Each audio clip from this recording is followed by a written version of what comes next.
हर मर्द को कम से कम 2 बीवियां मिलेंगी। ये इतनी खूबसूरत होंगी कि 70 जोड़े कपड़े पहने होंगी जो खूबसूरत तरीन जोड़े होंगे। अगर जन्नत की एक औरत दुनिया में झांक ले तो इसकी खूबसूरती से मशरिक से मगरिब तक पूरी दुनिया रोशन हो जाए। इसके सर का दुपट्टा दुनिया की हर चीज से बेहतर होगा। ये हूरें बड़ी बड़ी आंखों वाली होंगी और अपने शौहरों से बहुत मोहब्बत करने वाली होंगी। जन्नत में आपके कपड़े सब्ज, नीले और रेशम के होंगे, इतने नरम और खूबसूरत कि तसव्वुर भी नहीं कर सकते। और सबसे अच्छी बात, कपड़े कभी पुराने नहीं होंगे, कभी मैले नहीं होंगे। आपके हाथों में सोने के कंगन होंगे, सर पर मोती का ताज, हाथ में सोने की कंघी होगी, हत्ता कि आपके पसीने से कस्तूरी की खुशबू आएगी। अगर जन्नत का कोई शख्स अपने कंगन समेत दुनिया में झांके तो सूरज की रोशनी खत्म हो जाए, बिल्कुल वैसे जैसे सूरज निकले तो तारों की रोशनी खत्म हो जाती है।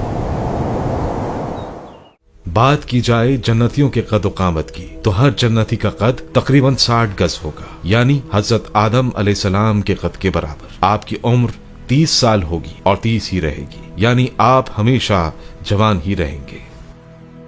आंखों में कुदरती सुरमा होगा, चेहरे पर दाढ़ी मूछ नहीं होगी, बदन पर बाल नहीं होंगे। आपका चेहरा चौदवी के चांद से भी ज्यादा चमकदार होगा।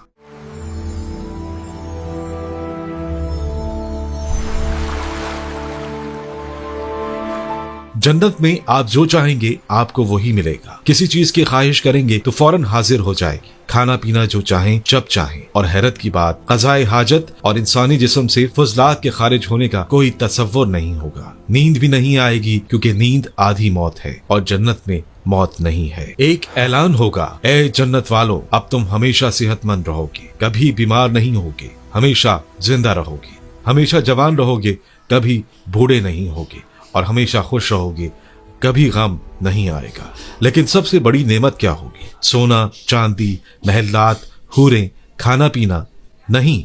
सबसे बड़ी नेमत यह होगी कि अल्लाह ताला आपसे राजी होंगे और फिर अल्लाह ताला का दीदार होगा। हाँ, जन्नती अल्लाह ताला को खुली आंखों से देखेंगे, बिल्कुल ऐसे जैसे चौदवी का चांद देखते हैं, बगैर किसी पर्दे और आड़ के। और ये होगी सबसे बड़ी खुशी, सबसे बड़ा इनाम। अब सवाल यह है कि जन्नत में कौन जाएगा? रसूलुल्लाह सल्लल्लाहु अलैहि वसल्लम ने फरमाया कि मेरी उम्मत में से 70,000 लोग बगैर हिसाब के जन्नत में जाएंगे और फिर हर एक के साथ 70,000 और लोग जन्नत में जाएंगे। जन्नत में औरतें भी होंगी और मर्द भी। जो औरत 5 वक्त की नमाज पढ़े, रमजान के रोजे रखे, अपनी इस्मत की हिफाजत करे और शौहर की फरमाबरदारी करे, इसे कहा जाएगा 8 दरवाजों में से जिससे चाहो दाखिल हो जाओ। लेकिन याद रखें, सिर्फ अमाल से जन्नत नहीं मिलेगी, अल्लाह की रहमत से मिलेगी। याद रखें, ये सब कुछ उन लोगों के लिए है जो अल्लाह से डरते हैं, नेक अमल करते हैं, नमाज पढ़ते हैं, रोजे रखते हैं, ज़कात देते हैं और लोगों के साथ अच्छा सलूक करते हैं। हजरत माज रजी अल्लाह अन्हो से रिवायत है कि रसूलुल्लाह सल्लल्लाहु अलैहि वसल्लम ने फरमाया, अहले जन्नत को किसी चीज पर इतनी हसरत नहीं होगी जितनी उस वक्त पर जो उन्होंने दुनिया में अल्लाह की याद किए बगैर गुजार दिया। तो आज से अल्लाह को याद करना शुरू कर दें, नमाज पढ़ें, नेक काम करें, लोगों की मदद करें, वालिदैन की खिदमत करें, क्योंकि जन्नत मुफ्त में नहीं मिलेगी। इसकी कीमत अदा करनी होगी और वो कीमत है ईमान और नेक अमाल।